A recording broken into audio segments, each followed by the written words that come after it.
तुम्ही शेतकरी बांधवांना काय सल्ला द्याल? एक काय पोकळा करायचा असताना पहिला आपली मर्जी पाहिजे, हां प्रेम पाहिजे त्या शेतीवर. Best best. हां शेतीवर प्रेम असला तर पोकळा तुमचा व्यवस्थित येतो. येतोय. 10 गुंठ्यामध्ये 10,000 रुपये इन्व्हेस्टमेंट केल्यानंतर 20 दिवसामध्ये आपल्याला 20,000 रुपये येतात. तर आपण इन्व्हेस्टमेंट किती केलेली आहे? 10,000 रुपयाची केलेली आहे आणि आपल्याला भेटत आहेत किती? 20,000. तर ह्या पद्धतीनं शेतीमध्ये फायदा आहे. तर शेती ही टेक्नॉलॉजी वापरून, आधुनिक पद्धती वापरून आणि काटकसरीनं आपण शेती करावी तर आपल्याला खूप छान पद्धतीनं उत्पादन भेटतं. सर्व शेतकरी बांधवांना नमस्कार. तर आज आम्ही लाल पोकळ्याच्या प्लॉटमध्ये आहोत. पालेभाजी लाल पोकळा ह्या प्लॉटमध्ये आहोत.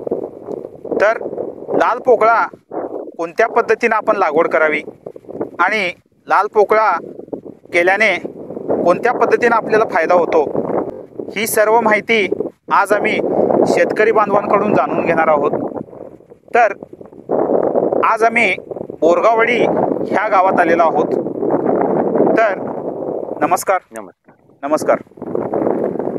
आपलं नाव आणि गाव सांगा. आमचं पुंडलिक मलगोंडा खोत, बोरगाववाडी. आपलं परिचय? ओके. तर आज आम्ही पुंडलिक खोत ह्या शेतकऱ्यांच्या प्लॉटमध्ये आहोत. तर आपण जाणून घेऊया तिने कोणत्या पद्धतीने पोकळ्याची शेती करतात, पोकळ्याची लागवड करतात ती. तर आपण सांगा की कोणत्या पद्धतीने आपण पहिला शेत तयार करून घेत आहे? सुरुवातीला रान नीटी लागते. ओके. हां रान नीटी पाहिजे. हां नीटी. मग रोटर मारलो आम्ही. हां रोटर. नांगरलेला रान असलं तर पोकळी पडते. हां त्याच्यामुळं पोकळा जरा म्हणजे कमी उगवते. हां हां हां कमतरता कमी असते, उगवण्याची क्षमता कमी असते. रान नीटी जर असलं हां ओके आणि जोर लागतो त्याला. जोर लागतो. हां मग आम्ही रोटर मारतो. हां नंतर पहिल्यानं साल्ट सोडतो. पहिल्यांदा साल्ट सोडतो.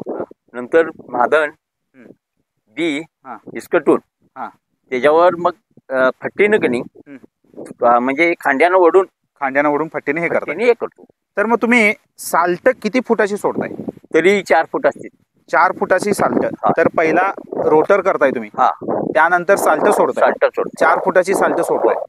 तर महादन हे 24-24-00 हेच ना? हां हे महादन तुम्ही पहिला टाकताय काय पोकळ्या सोबतच टाकताय? पोकळ्यासोबत. म्हणजे ते दोन्ही एकत्र मिक्स करताय? नाही.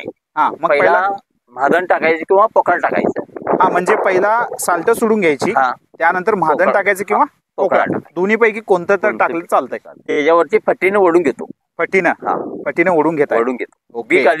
बी कालवण्याचं प्रक्रिया तुम्ही करताय. हां मग त्यानंतर लगेच पाणी देताय? कसं? लगेच पाणी. ओके. म्हणजे पहिला रोटर करून घेणे, त्यानंतर साल्ट आपण म्हणतो ती सोडणे, त्यानंतर लागवड टाकणे, त्यानंतर पोकळ्याची बी विस्कटणे आणि त्यानंतर त्याच्यावरती फटी मारून घेणे. तर ही प्रक्रिया तुम्ही करताय. किती दिवसानं उगवेल पोकळा? 4 दिवस. 4 दिवस लागतात. 4 दिवसानं उगवतोय. हां आणि नंतर मग त्याला काय करायला लागतंय की एक 8 दिवसानं युरिया इसकटायला लागते. तुम्ही युरिया इसकटाय. युरिया. तर मग 8 दिवसानं युरिया विस्कटताय. आणि कोणती लागवड किती दिवसानं वापरताय? नाही ह्याच्यावर एकच टॉनिक. म्हणजे 8 दिवसानं आपण युरिया इसकटताय. तर हे लागवडीचं नियोजन शेतकरी बांधवांनी सांगितलेलं आहे. म्हणजे दुसरं पाणी कधी पाजवताय तुम्ही? दुसरं पाणी 4थ्या दिवशी. 4थ्या दिवशी दुसरं पाणी. दुसरं पाणी. ओके. आणि उगवणी झाली. उगवणी झाल्यानंतर मग त्याला कसं 4 दिवस पुढं 6 दिवस पुढं तरी चालतंय. जरा वळवून जर पाणी दिला तुम्ही तर पोकळा उठून दिसतोय. मग त्यावेळी आपण युरियाचा वापर करतो. तर केल्यानंतर युरियाचा वापर केल्यानंतर आपण टॉनिकची फवारणी कधी करताय? टॉनिकचे तिथनं मग 15 दिवसाला 8 दिवसाला. ह्या पद्धतीनं आपण टॉनिकची फवारणी करताय. ओके. तर मग ह्या पद्धतीनं आपण पाण्याचं नियोजन आपल्याला शेतकरी बांधवांनी सांगितलेलं आहे.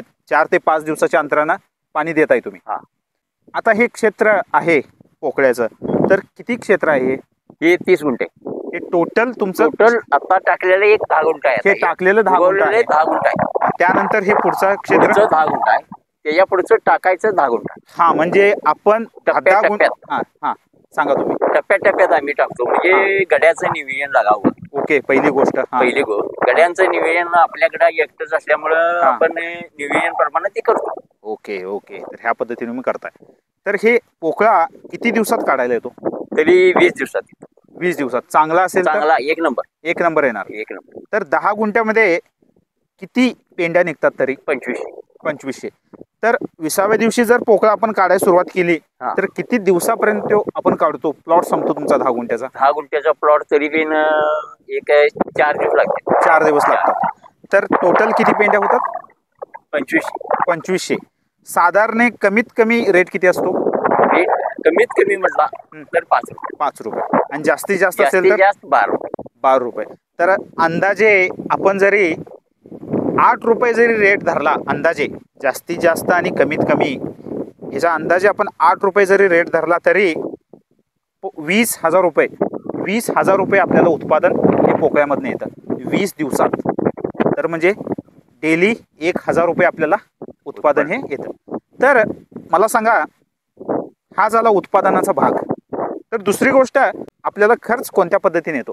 तर पहिलं तुम्ही रोटर म्हटला, रोटरला किती खर्च येतो 10 गुंठ्यासाठी अंदाजे? तरी 600 रुपये.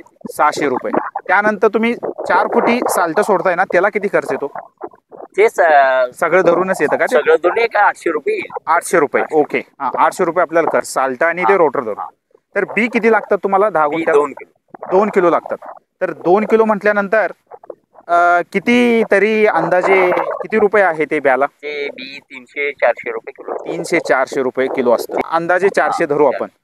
ओके, त्यानंतर महाधन कितीला एक पोतं टाकताय? 10 गुंठ्याला 25 किलो टाकताय. म्हणजे जवळपास 1,000 रुपयाचं महाधन टाकताय तुम्ही. ओके, त्यानंतर युरिया एक अर्ध पोतं 150 रुपये. हा 150 रुपये. Okay okay. तर 800 रुपये आपल्याला रान तयार करून घेण्यासाठी खर्च येतो.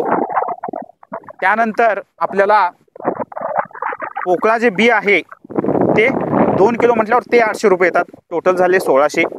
महाधन 1,000 रुपयाचं लागतं. 1600 आणि 1000 किती झाले? 2600. त्यानंतर युरिया 300चा लागतो आपल्याला. काढायला किती गाडी लागतात? 4 गाडी लागतात दररोज. म्हणजे 16 गाडी. टोटल 16 गाडीमध्ये होतं हे सगळं. तर ते 3200 होतात 200 रुपयानं. मग 3200 आणि 2,900 किती होतात ते टोटल? 6,100 रुपये आपल्याला खर्च येतो. टॉनिक किती रुपयाचं वापरताय तुम्ही? टॉनिक तरी 1500 रुपये लागतात. 1500. तर टोटल झालं 7,600 रुपये. तर 100 पेंड्याला 40 रुपये वाहतूक.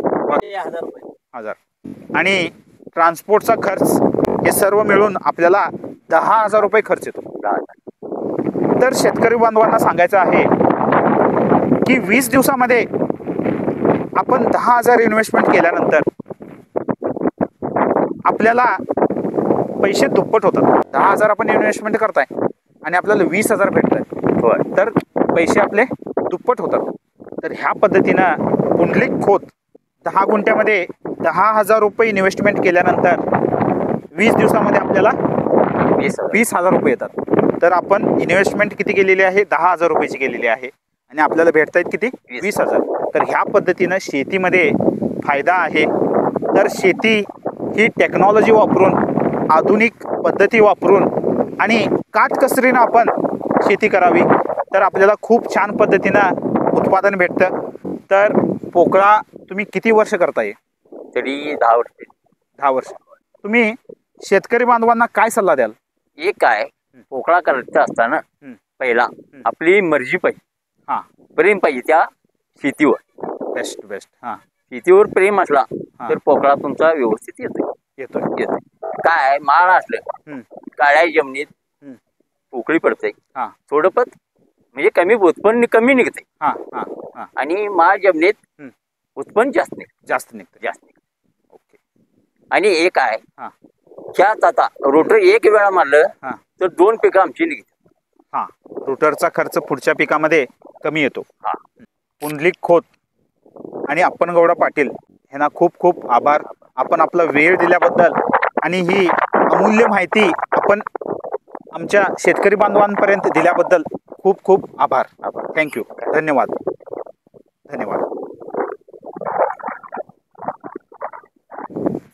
तर भेटूया नेक्स्ट व्हिडिओमध्ये. थँक्यू, धन्यवाद.